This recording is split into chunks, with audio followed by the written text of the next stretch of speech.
Alors, cette crise des éleveurs, on en a entendu parler tout l'été dernier, et c'est pas prêt de s'arrêter certainement. Mais il faut d'abord prendre bien conscience qu'il s'agit d'abord des violents soubresauts d'un système agricole qui est en voie d'obsolescence.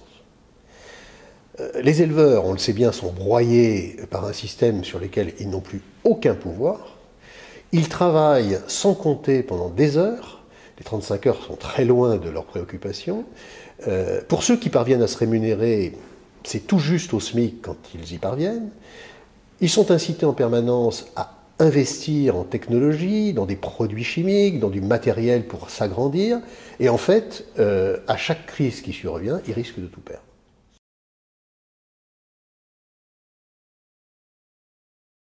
Le contexte dans lequel il se trouve, c'est une distribution qui se livre à une guerre des prix complètement aberrante et sans merci les uns par rapport aux autres, des marchés internationaux de l'agroalimentaire qui s'industrialisent à marche forcée, et au milieu, vous avez nos agriculteurs qui sont littéralement écrasés par des marges qui sont toujours tirées vers le bas quand ils ne vendent pas à perdre, ce qui est souvent le cas.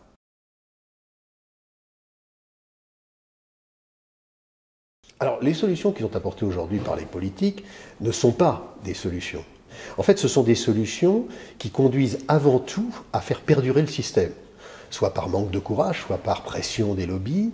Quelles sont-elles? On l'a bien vu. On vous donne des subventions pour calmer le jeu, pour essayer d'un peu d'endormir les consciences ou les révoltes. Ou alors, on vous donne des facilités pour continuer à investir, donc des facilités de crédit, dans un système qui en fait est sans issue et qui emmène tout le monde dans le mur.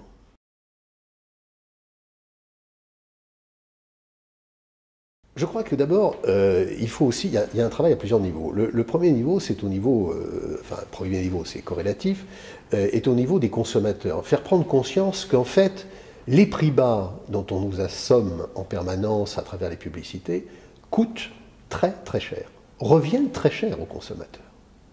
Ils reviennent très cher parce que c'est toujours de la non-qualité, c'est toujours des problèmes de santé, d'autant plus dangereux et insidieux qui ne surviennent pas immédiatement, mais qui s'accumulent dans nos corps. C'est également des filières de production traditionnelles qui sont totalement détruites, donc c'est de la destruction de valeur ajoutée humaine, au profit d'une technologie qui produit les effets que l'on connaît. C'est aussi des animaux qui sont torturés, parce qu'il faut avoir conscience que quand on achète un prix bas, un low cost comme on dit, derrière il y a forcément des animaux qui sont torturés dans la manière dont ils sont produits. Voilà, donc comme le dit un des membres fondateurs du Collège Cligneur de France, Thierry Marx, que beaucoup connaissent, j'aime beaucoup cette phrase, la qualité n'est pas une insulte à la misère, contrairement à ce qu'on pourrait imaginer, mais c'est une insulte à la médiocrité. Parce qu'en fait, il s'agit de comportement. Et ça, quelles que soient les catégories sociales. Refuser de se laisser manipuler ses besoins réels par les as du marketing et de la pub. Parce que quand on réfléchit un petit peu, pourquoi, comme on le voit quand on va faire ses courses à l'hypermarché, charger un caddie dans un hyper avec de la viande à bas prix pour tous les jours de la semaine, plutôt que de payer 2 ou 3 euros de plus une viande de qualité, mais de n'en consommer qu'une fois par semaine. C'est meilleur pour la santé, c'est meilleur à tous les niveaux. Pourquoi d'ailleurs constate-t-on que depuis 30 ans, le budget alimentaire des ménages a été divisé en proportion par 2 sur l'ensemble de la proportion d'un budget? Au profit de quoi? Au profit de ces addictions qu'on a aujourd'hui, le dernier téléphone portable, quelles que soient d'ailleurs les catégories sociales, au profit d'un écran géant, parce que l'autre écran il est obsolète alors qu'il marche toujours très bien, etc.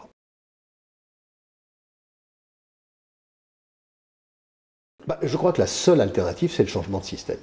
C'est de ne pas raisonner à l'intérieur du système, mais c'est de changer le système. Alors vous pensez bien qu'il y a énormément de pression pour dissuader tout le monde de faire ça, parce qu'il y a des intérêts en jeu qui sont énormes. Donc sortir des filières, c'est possible. C'est possible. C'est-à-dire multiplier des initiatives artisanales qui sont respectueuses de l'homme et de l'environnement, c'est possible. Et surtout, le plus important, c'est que c'est rentable.